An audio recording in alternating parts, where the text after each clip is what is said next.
to be talking about a topic that I've been dabbling with for almost a year and a half now. I'm going to be talking about leadership and how is it forming in my mind. Um, this actually all started off when I was nominated to be part of a global leadership program, and I had absolutely no idea as to what am I supposed to do, what expectations are there from a leader, and can you actually really appoint leader? Is it a role that you can actually just go into and become a leader? Is it a position that you just go into and start behaving and acting like a leader? And that actually made me introspect, made me think, made me go and find out as to who I think are my leaders, who I think as leaders, right? And then draw the leadership journey out of that. So I started looking back, right? Who are the people that I look up to? So I started with 1857 when the Indian Revolution started. My first leader when I was a little girl was Jhansi Ki Rani. And not because of anything that she, obviously there was a romanticism around her saying that she was a woman who actually kind of tied her baby and her back. When the time called, she actually went into war and all those things. But it was not that attracted me to her. It was the fact that there was a whole army of enemies standing in front of her, and she was the only one who could take some action. There were a lot of people, there was a big army, right? Because they had a fight, they had a war, they had a big army, but there was nobody who was ready to take an action. So she was the one who had the courage to stand up and said that we will fight, we will actually go. It's that courage, that conviction, and that being the first one to do something that actually made her a leader. She obviously lost the war, and we know the rest of the story as to how it followed. So that's one thing that made me think that, okay, fine, that's basically a leader. The second leader that's really inspired me is Mohandas Karamchand Gandhi. He was completely opposite to Jhansi Ki Rani, right? He did not go into a war directly. He also had a brilliant task in front of him, but he went about it in a very different fashion. He actually spoke to people, connected with people, found out what they needed, and then just said that I will do this. I will do Savinya Avagya Andolan, or civil disobedience movement, right? And he did not expect, or he did not ask anybody to follow him. He just said that, and everybody else just followed.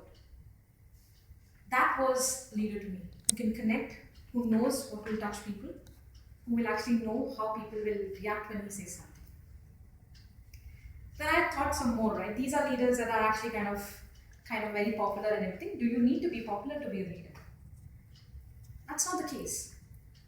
My next leader that I want to talk about, that I was inspired by, was my teacher. He was Professor Katre. He was in the university, and he opened up our department in the university, which is Interdisciplinary School of Scientific Computing, and against everybody's wishes, right? I mean, he was the one who actually went and fought with the university chancellor, saying that what should be the curriculum for these guys, how they are giving exams, how we are being taught, and all of that. And that was just the best experience in my life. It's still going on, and I'm sure that everybody that comes through that is a better person for what it is. He is a leader in his own right, because he chose to do something different.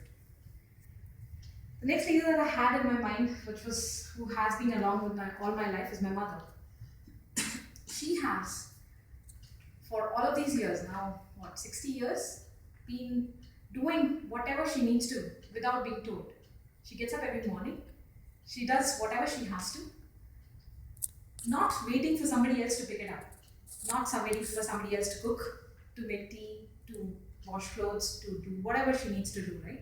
All alone. She is a leader. She doesn't wait for somebody else to come and do it. She does it herself.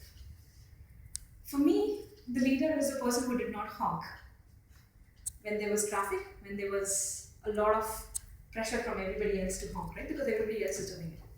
For me, leader is Gadekar, our security watchman, because he smiles every day when you come in. He will, by default, say good morning to everybody that he does, everybody that walks into the door. He does his work not because he has to do it. He makes it. He takes more effort, puts in more things than anybody else. So he's a leader for me. He inspires me. So what is leadership, right? In the nutshell, right? I mean, is it the person who is a leader, or are the thoughts that we have are leaders and followers? Because if you introspect and if you see, there are multiple times in a day that you will behave like a leader, and multiple times in a day when you behave like a follower. You are in this room because you want to or because you have to. That is what will make you a leader. If you are in this room because you want to make it happen, then you are a leader. If you are in this room because you have to, then you are a follower. And that is in every aspect of your life. Leadership is not about a position. Leadership is not about a role. Leadership is not about having followers. It's about the attitude. It's about having courage. It's about being the first one to do something different. That's what leadership is. And I think every one of us can be that leader. And I hope that every one of us has more leader type thoughts than follower type thoughts in a day. Thank you so much.